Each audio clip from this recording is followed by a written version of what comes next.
Recently দুই প্রতিবেশী দেশের মধ্যে সম্পর্কের অবনতি দেখা দিয়েছে, আর সিচুয়েশন এতটাই খারাপ হয় যে এক দেশ অন্য দেশের উপর এয়ার স্ট্রাইক করে দেয়।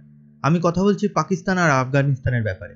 রিসেন্টলি পাকিস্তান আর আফগানিস্তানের বেশ কয়েকটা জায়গা, যার মধ্যে পাকতিতা কোস্ট এরকম জায়গা রয়েছে, সেখানে এয়ার স্ট্রাইক করে, যার ফলে আফগানিস্তানের বর্তমান সরকার মানে তালিবান জানিয়েছে যে কিছু সিভিলিয়ানের প্রাণ গেছে। আজকের ভিডিওতে আলোচনা করব এই পুরো ঘটনাটা নিয়ে, কিন্তু তার আগে চ্যানেলে নতুন হলে চ্যানেলটি সাবস্ক্রাইব করুন আর ভিডিওটি একদম এন্ড অবধি দেখুন।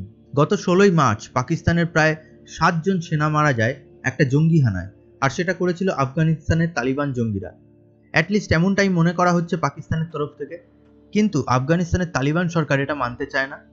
তাই এবার নরেন্দ্র মোদীর থেকে ইন্সপিরেশন নিয়ে পাকিস্তান জঙ্গি হানার বদলে এয়ার স্ট্রাইক করে দিয়েছে আফগানিস্তানের ভেতরে। এতে পাকিস্তান দাবি করে আফগানিস্তানের জঙ্গি গোষ্ঠী তেহরিকে পাকিস্তানের বেশ কয়েকটা পোস্ট নষ্ট হয়েছে, অনেক জঙ্গি মারা গেছে।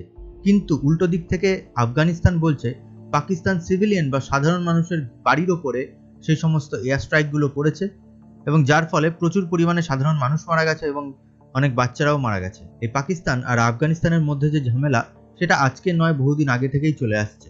কিন্তু 2021 সালে তালিবান যখন আফগানিস্তানের পুনর্দখল করে, তখন থেকে সিচুয়েশন খারাপ হতে থাকে। পাকিস্তান আর আফগানিস্তানের মধ্যে এই 2670 কিলোমিটার লম্বা ডুরান্ড লাইন এই ঝামেলার কেন্দ্রবিন্দু বলা যায়। একের পর এক আফগানিস্তানের সরকার আসে এই লাইনকে মানতে চায় না, আর তারা পশতুন টেরিটরিকে দাবি করতে থাকে, বর্তমানে যেটা পাকিস্তানের মধ্যে রয়েছে। আরও কিছু ট্রাইবাল ল্যান্ড, যারা কিনা জন্মগতভাবে আফগানিস্তানের লোক, সেই সমস্ত জায়গাগুলো আফগানিস্তান দাবি করে। এই বাউন্ডারিটাও ব্রিটিশদের ড্র করা, সো এটাতেও ব্রিটিশরা কিভাবে ডিভাইড অ্যান্ড রুল করবে সেই চিন্তাই করেছিল।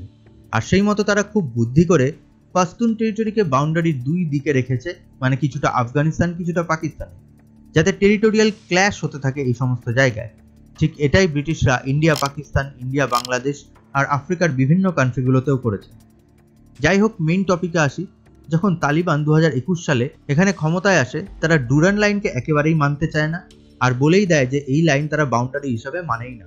আর এই নিয়ে তারপর থেকে এই দুই দেশের মধ্যে সম্পর্কের আরও অবনতি হতে থাকে।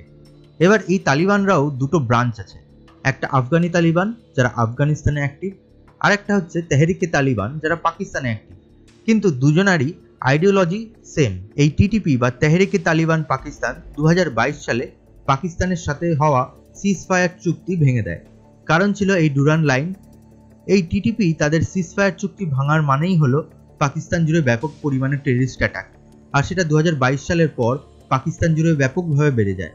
পাকিস্তান সরকার বলে জানায় যে আফগানিস্তানের জন্যই এসব হচ্ছে বা সেখানকার তালিবানরা এটা করছে, কিন্তু আফগানিস্তান এসব মানতে চায় না। তবে তারা স্বীকার করে যে আফগানিস্তানে প্রচুর পাহাড়, গুহা এই সমস্ত রয়েছে, সেখানে কোনো টেররিস্ট লুকিয়ে থাকলেও থাকতে পারে, কিন্তু তারা ইচ্ছা করে কোনো টেররিস্টকে শেল্টার দেয়নি।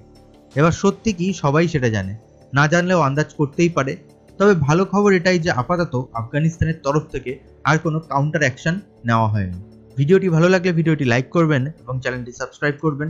ধন্যবাদ।